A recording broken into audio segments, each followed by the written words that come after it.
Mine কাম্ফ বইটি হিটলারের প্রথম আত্মজীবনী হিসেবে বহুল পরিচিত। তবে একজন ইতিহাসবিদ বলছেন হিটলারের প্রথম আত্মজীবনী নিজেই লিখেছিলেন, তবে অন্য নামে। সেখানে নিজেকে নাকি জার্মানির ত্রাণকর্তা হিসেবে তুলে ধরেছিলেন তিনি।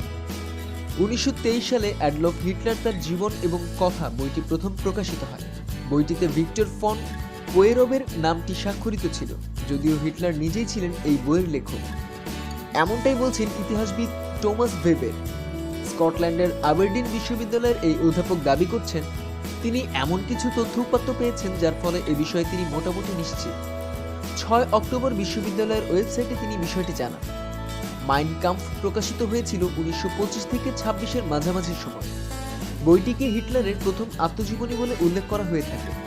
টমাস ভেবার বললেন, হিটলার কিভাবে নাৎসি হলেন এ সম্পর্কে একটি বই লিখতে গিয়ে গবেষণা করছিলাম, তখনই বিষয়টি উদ্ঘাটন করি। ফন কোয়েবারের ব্যক্তিগত কাগজপত্র রাখা আছে জোহানেসবুর্গে। সেখানে টমাস বেশ কিছু স্বাক্ষর করা নথিপত্র পান, যা থেকে তিনি বুঝতে পারেন আসলে ভিক্টর ফন কোয়েবার ওই বইটি লিখেননি। অধ্যাপক টমাস দাবি করেছেন, কোয়েবারের হাতে লেখা কিছু কাগজপত্র পেয়েছি যা থেকে খুব সহজে প্রমাণ করা যাবে যে ওই জীবনীটি হিটলার নিজেই লিখেছিলেন। টমাসের মতে আত্মপ্রচারের জন্য হিটলার কত যে কূটকৌশলের আশ্রয় নিয়েছিলেন এই ঘটনা থেকেও তার কিছুটা নমুনা পাওয়া যায়। জার্মানির রক্ষণশীল সমাজে নিজের চিন্তাভাবনার বিস্ফোরণ ঘটাতে এই বইয়ের আশ্রয় নিয়েছিলেন তিনি, যেখানে নিজেকে তুলে ধরেছিলেন জার্মানির ত্রাণকর্তা হিসেবে। আত্মজীবনীতে হিটলারের কথা ও বক্তব্য তুলে ধরা হয়েছিল। যখন এটি প্রকাশ হয় তখন হিটলার বুঝতে পারেন নিজে যে এটা লিখেছেন সেটা না জানানোই ভালো, এবং এ কারণে বইয়ে ভিক্টর ফন কোয়েবরকে স্বাক্ষর করতে বলেছিলেন তিনি।